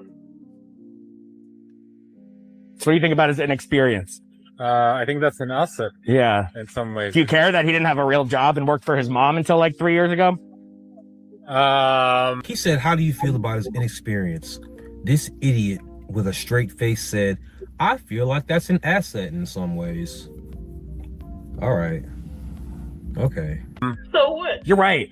Babies don't have jobs and they're like adorable. Right. He was a rapper. That's kind of a job. I saw the videos, Oh, you did the whole where he's like, shout out to the Holy Land Five. Yeah, they're a terrorist organization. I love to the Holy Land Five. You better look them on. What? Did you know that? Oh, you didn't. You won't sign Holocaust remembrance legislation. You know. Do we need to remember? Yeah. Yeah. All right. This is insane. I'm required to tell you that communism has killed about over 100 million people in the last century alone, but like... Well, what hasn't? Yeah. Who cares? Give your baby a socialist communist future? Stalin 2025, baby. There we go. You're cool to elect a mayor who won't condemn Sharia law. Did y'all see that picture? In his future? Stalin 2025, baby. Look at that picture. Oh my God, the internet is a fun place, boy. You're cool to elect a mayor who won't condemn Sharia law. I'm asking you. I'm running. What? What would that be for? It's like, like women have to wear like burqas or have their hair covered. Oh, I don't know about that. I don't know about that. Okay. I don't know what's going on. Okay. He thinks that Iran should be able to build nuclear weapons. You're cool with that? Okay, great. We love the Ayatollah. Yeah, girl. Yeah. Okay. He said he was black on his Columbia application. He lied about that. No, that's not good. You think that's like up? A little bit. You not want to sign anymore? Are you cool with decriminalizing shoplifting? Have you heard of the DSA? They're his main backer. The DSA plans to decriminalize DUIs. So basically more rights for drunk drivers. Okay, cool. And New York, I want you to know. When I was an extremist, Islamist, fundamentalist, I would only vote left. Why is that? I saw them as very stupid. I would fear the conservatives because they come with principle. That's not someone they can brainwash. But the left, I know they have no values and no principles to begin with. I dare you to find one Islamic extremist that votes for Donald Trump. Never do it. They'd give their vote to the leftist who wants to run around in pride parades. And Islamic extremists are against gays and homosexuals and transgenders, but they want the left to go and get busy with that. They want them, go speak about the climate, go speak about abortion, go do that. Ilhan Omar, she's fighting for abortion rights and all the other. My body, my choice. Yes, go do that. But would she have an abortion? Never. Blacks must reach a point. All right, so I'm gonna close it out with our good Dr. Claude Anderson. 1995 interview on the Black wealth disparity, a permanent underclass by 2015. Of self-determination by the year 2015 in your analysis. That's right. Why? Why? Because at that time, about 7, 8 major things is going to wipe us out if we don't do something very quick about getting some power and wealth, rebuilding our communities and being competitive. We also know we don't practice quid pro quo in politics, which means you got to say to your people in an election, what can you do for me, whether you're black or white, if I vote for you? Right. And presently the system is that since black folk are subordinate to and excluded from the system, we can only do what's mainstream. And if they do what's mainstream, nothing's going to happen for black folk. We have been the number 2 population in this country now for approximately 400 years. We're going to be pushed from number 2 down to number 4, okay? Now, if you didn't get anything for 400 years when you're number 2, you figure what you're going to get when you become number 4. Good evening and welcome to Detroit Black Journal. I'm your host, Daryl Wood. Coming up on this edition of the Journal, we will engage in a revealing interview with Dr. Claude Anderson, author of Black Labor, White Wealth. In part one of a two-part discussion, we will find out why American public policy by design has created a permanent black underclass. What I wanted to do, Daryl, in writing that book was two things. First of all, I wanted to send out a wake-up call to Black America. And secondly, I want to prove three things. First of all, is that are blacks in the predicament that we're in, and have we been in this predicament for 400 years because what's been told us, first of all, that it was by divine decree, or that it was genetically inherited, or was it really social engineering? And I went back and found out that it's primarily social engineering. For over 300 years, blacks in America have been racially undermined by the government and barred from equal opportunity legally, politically, and economically. History shows blacks were the labor force responsible for the vast fortunes amassed in the United States and Europe in the 16th and 17th centuries. Thanks for joining me on this edition of the Journal. With me for this edition is Dr. Claude Anderson, author of Black Labor, White Wealth, and he is also president of the Harvest Institute. Dr. Anderson, thank you for joining us on this edition of the Journal. Well, Daryl, thank you for having me here. The Harvest Institute is a black think tank that has as its goal the reforming of American public policy as it relates to blacks. That's correct. What we want to do is get about the business for the first time in the history of this nation, design a policy that is strictly devoted to the economic and social reform of Black America by giving them a national plan that would be proactive in resolving some of the major impediments and conflicts and developing broad racial strategies for dealing with white racism in this country. A major thrust in that direction is the release of your new text, Black Labor, White Wealth. That book is incredible in the respect that it destroys myths, long-held fallacies, lies, and illuminates history and factuality as it relates to the black condition in America. And by that, more specifically, the institutionalization of racism is exposed for what it really is in American society. You kick over some sacred cows in this book, don't you? Yes, I do. And that was my primary purpose. That black folk in the predicament they're in because of social engineering. And what's happened to us all this time, Daryl, is that we've got locked into the lowest status of a no-win monopoly game. That means that we've had wealth in this country redistributed or maldistributed based on skin color going from the lightest to the darkest. Lightest, yellow, brown, black. And the wealth has been skewed. So what happens in this country now is you got the white society controlling almost 100% of all the income, the wealth, the resources, the business, the corporations, the privileges, and all levels of government. And therein lies the problem. That's your blacks. problem. And the issue is race and resources. And black folk don't have the wherewithal to change their conditions. And the reason that they have not historically in America had access is because of the way as you point out in the book, the legal system has been stacked against us. The political system has been stacked against us. The access to real property, wealth, money, land has been prohibited by law. That's the right. Supreme Court has been used as an instrument against us. And it's still being used as an instrument against you. Explain that. Because initially, when the Constitution was written, all the Constitution did was picked up the old public policy that had already begun on black folk. When black folk first arrived in this country in 1619, there was approximately 20 blacks.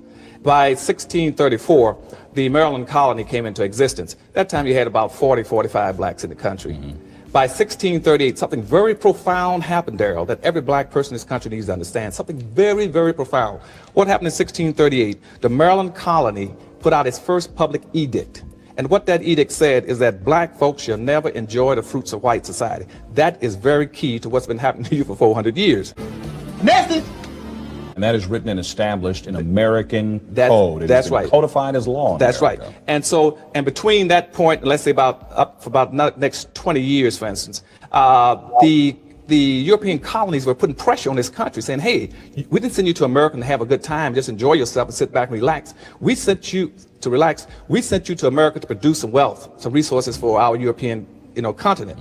And most of the colonies were sending letters back saying, hey, we can't do anything in this country. We don't have the wherewithal. It would take us a lifetime to clear the forest, to move the bricks, to get rid of the snakes and rocks. And we need a labor force to do it. And at that point in time, the white society knew they had a need. So what happened, they brought together a very strong sense of community around that need and said, we got to find a way of resolving that problem.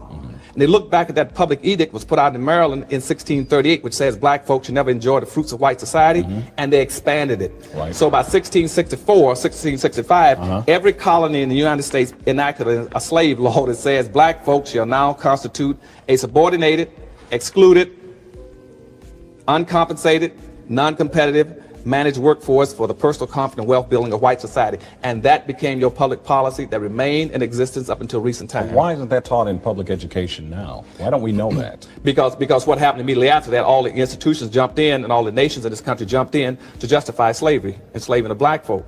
And so the religious institutions said, well, we have to base it on something. So they said, let's base it on biblical principles. Message.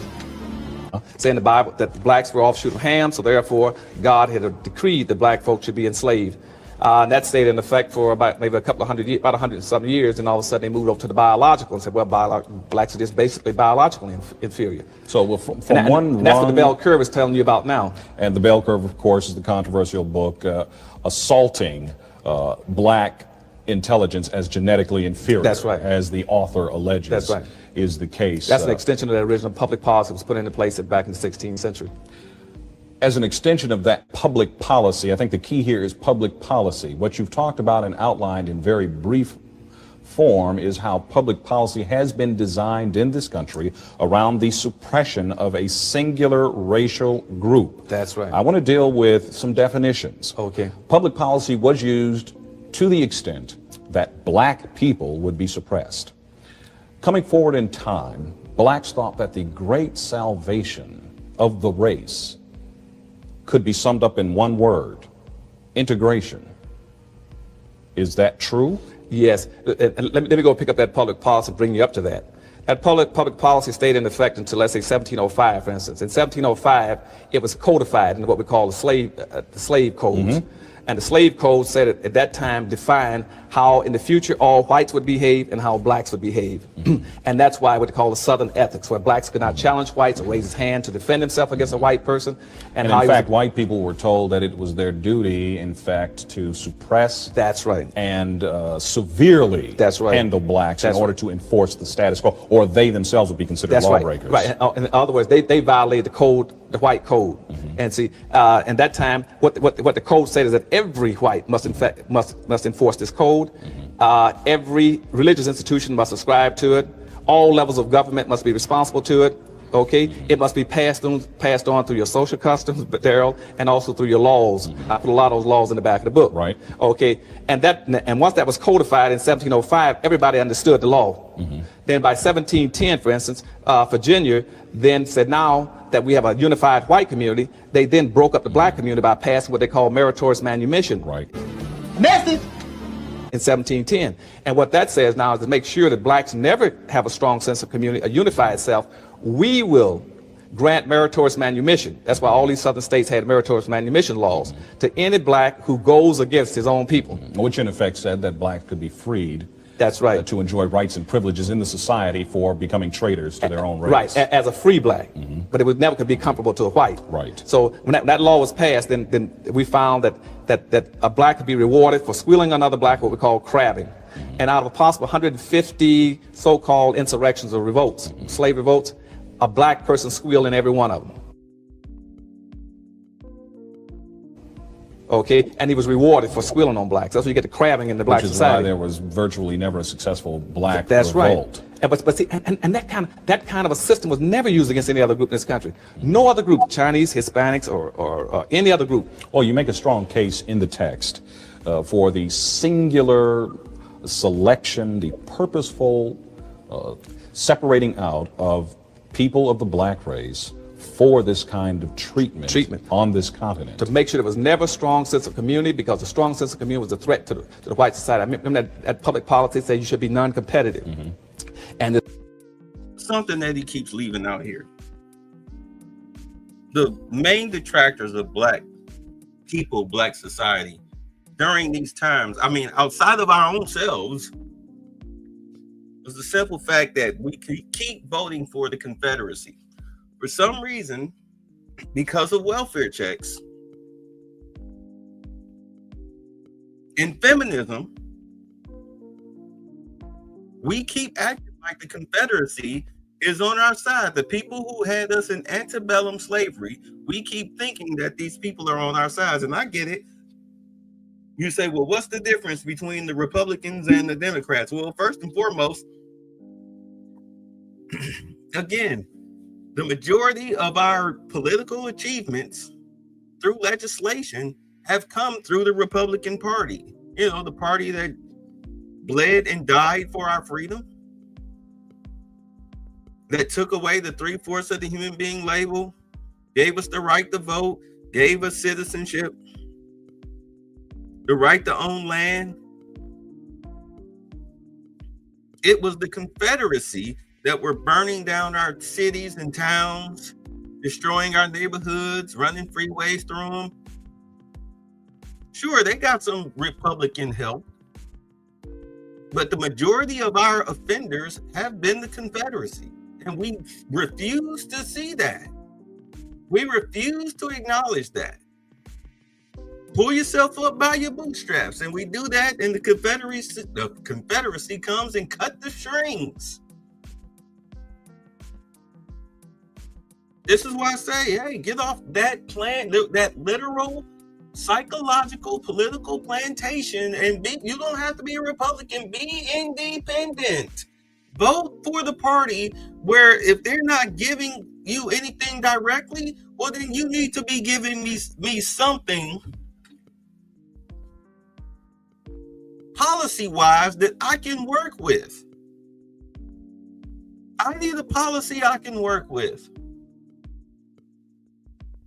You think that the democratic socialist / communism, you think that free buses and empty jails and free grocery stores, you really think that works in your favor?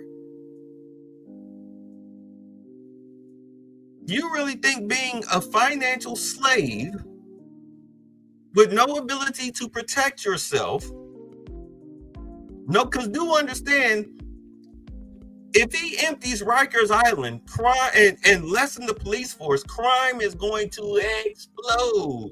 Do you really think businesses are going to be operational during a crime spree with no police intervention? Look at Oakland. Look at San Francisco. Look at LA. Look at Chicago.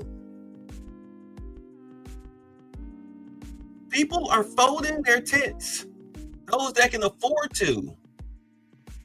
Soon, those who can't afford to will have no choice but to.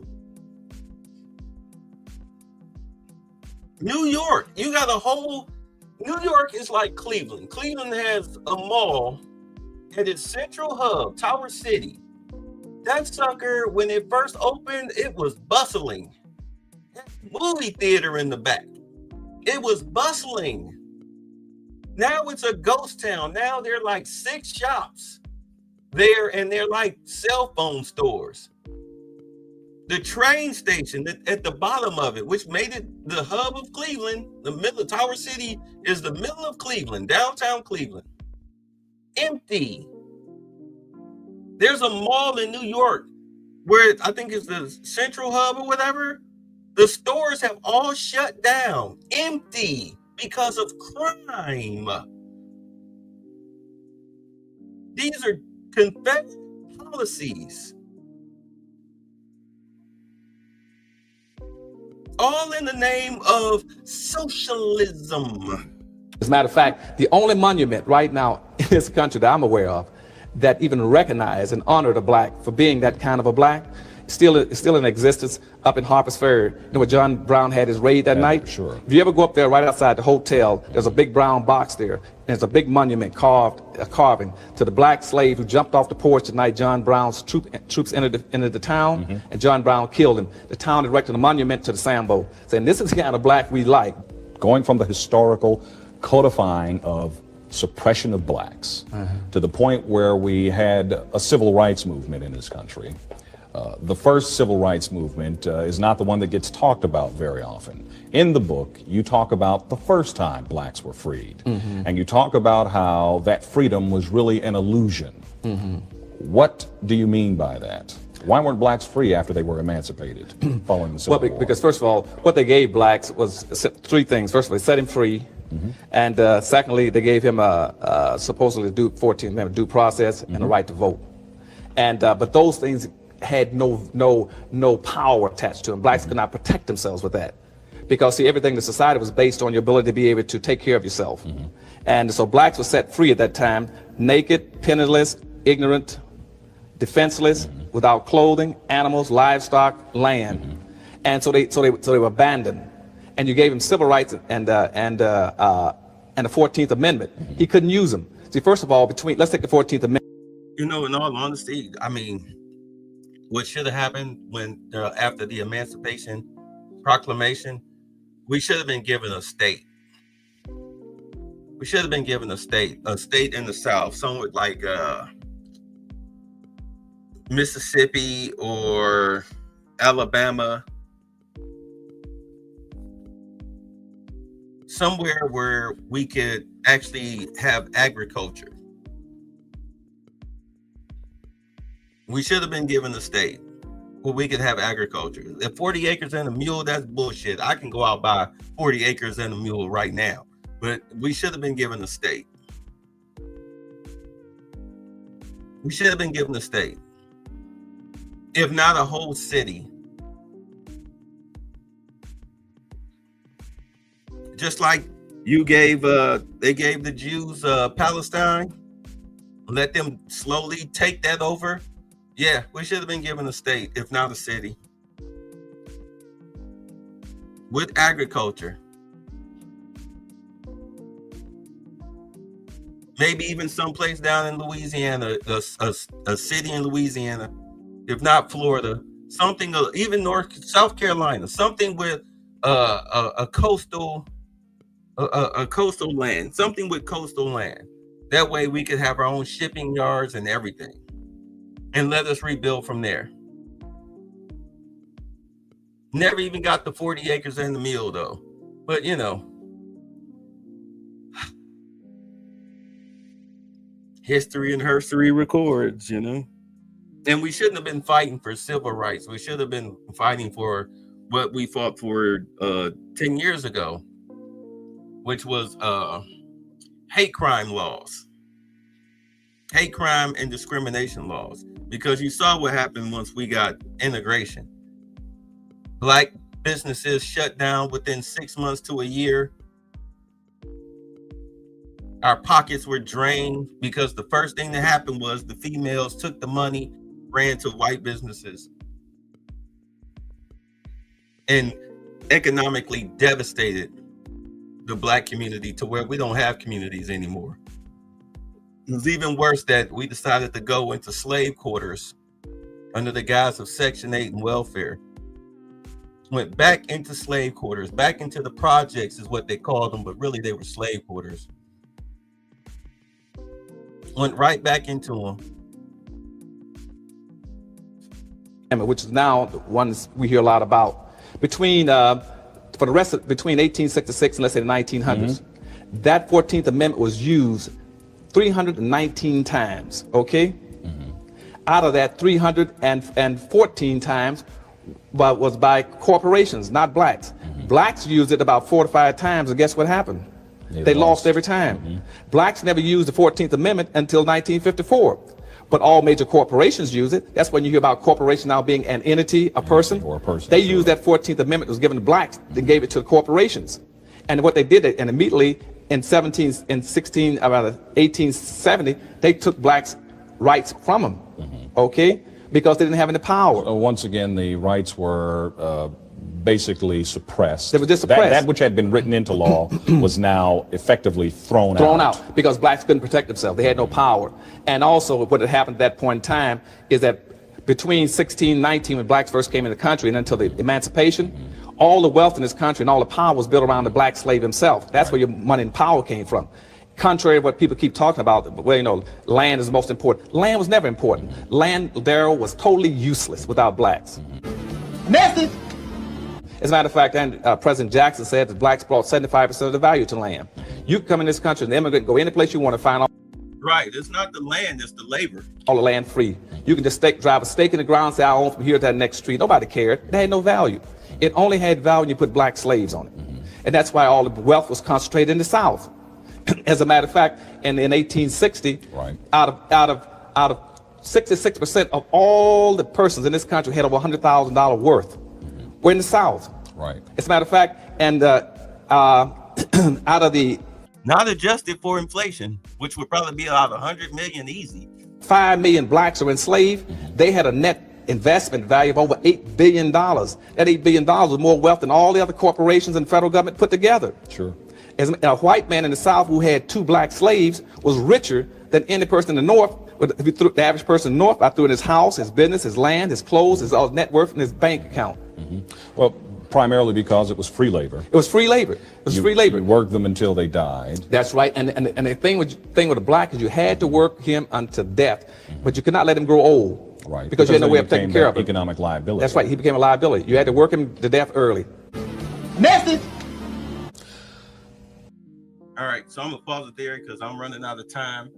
But as you can see, I posted the link. I hope it'll pop up. If not, here, let me post at least the name of the interview for those of y'all that want to finish watching this, because you know I got to only do 2 hours now so I can get my clips and my YouTube shorts. But I will catch y'all later. But this is,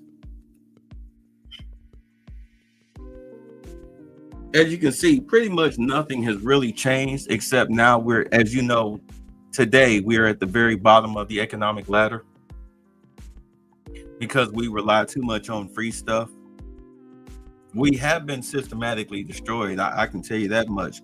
But at the same time, a lot of that, I mean, they have the policies, but we're the ones who keep falling for the trap. Just because the mouse sees the cheese in the trap. The mouse knows that it's a trap, but the mouse is hungry, so the mouse will go for the cheese and try not to get caught in the trap. You know, just like the drug game or today's rap game. You either wind up dead or in jail because you fall for the trap every single time. Welfare is a trap. Section 8 is a trap. Food stamps is a trap. Just ask anybody that call themselves trying to better themselves to get up out of those economically enslaved conditions, and they'll tell you that they make your life miserable trying to get out of the trap. They don't give you a grace period or anything. You make a penny more than what you're supposed to be making that qualifies you, and watch them start cutting off and taking away your benefits. No grace period whatsoever. So people feel that it's cheaper or easier to be fat and lazy and stay on it. Or they mess around there and run the scams like the PPP loans, the PPP frauds. They do that, and then next thing you know, they find themselves in prison.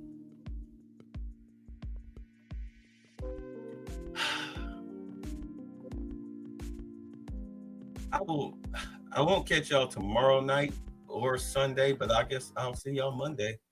Y'all be safe, man. Keep your head on the swivel. Now, gentlemen, Mr. Butler's been up north, I hear. Don't you agree with this, Mr. Butler? I think it's hard winning a war with words, gentlemen. What do you mean, sir?